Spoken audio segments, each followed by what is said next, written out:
eu vejo hoje um movimento muito intenso das empresas voltarem para dentro das suas estruturas boa parte dos processos que outrora elas terceirizaram. Terceirizar ou não, qual o melhor caminho para as empresas? A terceirização, ela tem suas vantagens, né? E principalmente num país onde as leis trabalhistas não são muito inteligentes, né? Então, muitas vezes a terceirização é uma forma de a gente expandir, as organizações expandirem, sem ter todos os encargos que as leis trabalhistas impõem. Se as empresas terceirizadas, as que pegam a terceirização, todas elas têm uma excelente gestão, estão fazendo o melhor para os seus clientes, eu acho que a cadeia toda vai funcionar.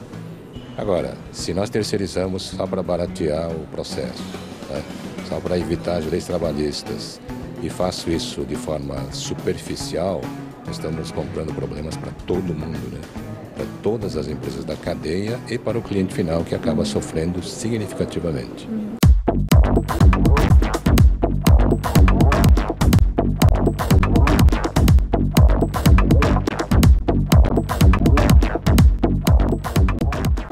Houve um tempo em que ter tecnologia era o grande diferencial entre as organizações.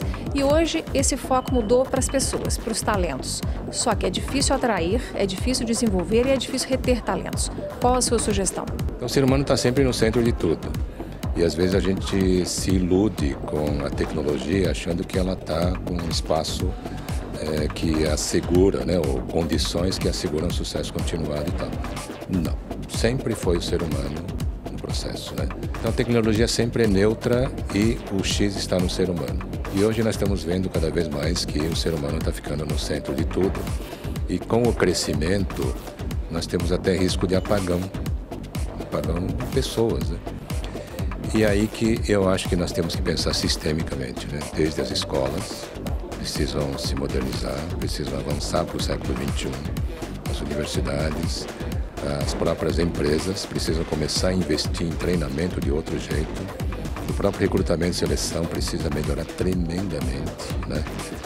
De tal forma que todo o sistema em operação esteja fazendo evoluir todo o mercado de trabalho.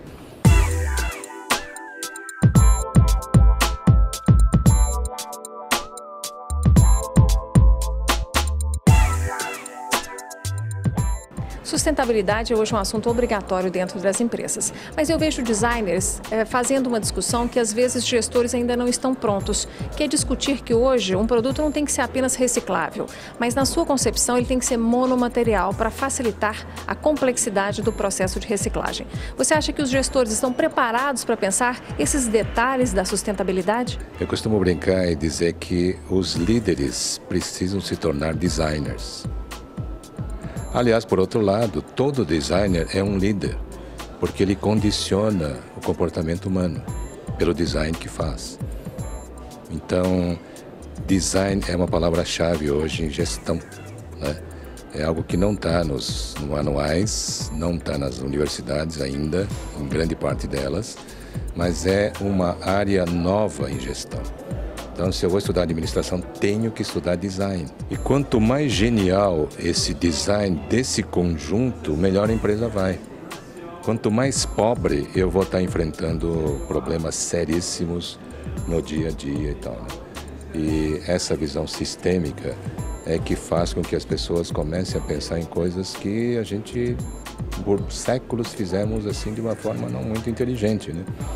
Então, quando a gente olha um copo, né, o copo de vidro é uma manifestação, num certo momento, de algo que tem uma determinada utilidade.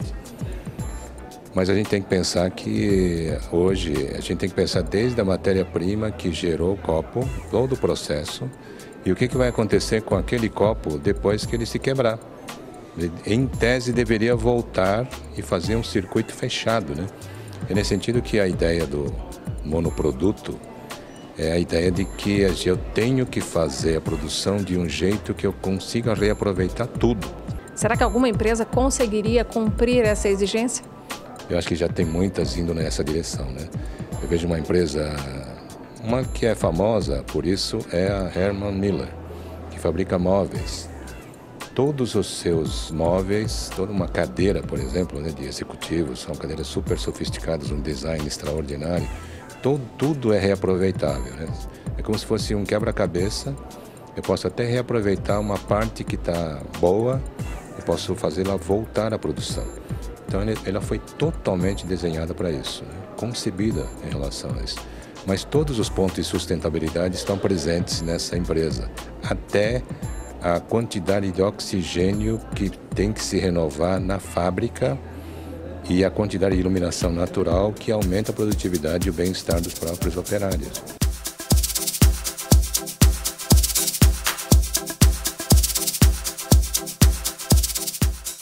A universidade corporativa foi considerada um grande achado pelas empresas há alguns anos, mas essa mesma solução vem sendo criticada por elas. Qual a sua opinião? Universidade corporativa, a expressão é um paradoxo, né? Porque ela se torna extremamente fragmentada e focada. Quando o conselho de universidade é uma coisa muito mais universal, ampla. E é exatamente esse conceito de educação mais ampla que precisamos na sociedade como um todo. E quanto mais ampla for a visão dos executivos e seus talentos, trabalhando numa determinada empresa, é essa universalidade da forma de enxergar as coisas que vai tornar essa organização excepcional.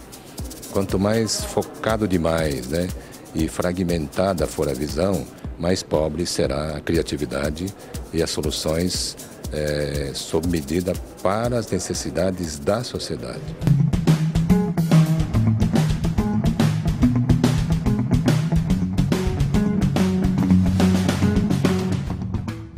Oscar, chegamos ao fim dessa entrevista. Eu lhe fiz muitas perguntas, mas eu queria que agora, espontaneamente, você colocasse o que vem te preocupando. Você viaja o país inteiro, conversa com executivos e com gestores, com empresários de empresas de todos os segmentos, de todos os portes. O que vem preocupando você?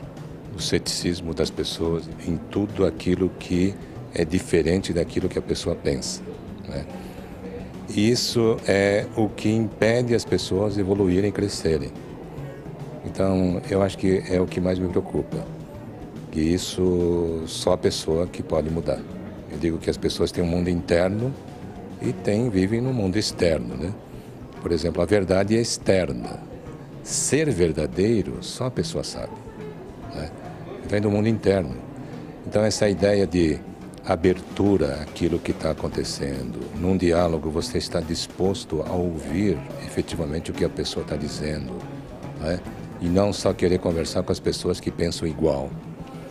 E eu costumo dizer que quanto mais diferente, ouça mais com atenção, né? Porque aí tem um potencial imenso de transformação. Se a gente fizer com que as pessoas, né, saiam dessa posição de ceticismo, né, estejam mais abertas ao diálogo, eu acho que nós temos grande esperança.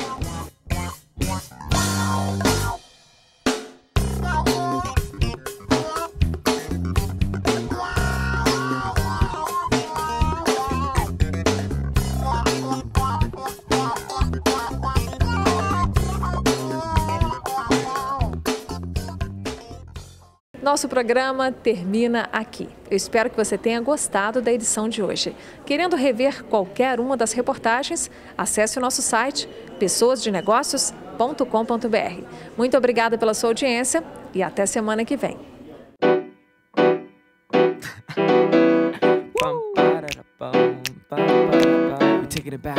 We bringing it back on this one. Here we go.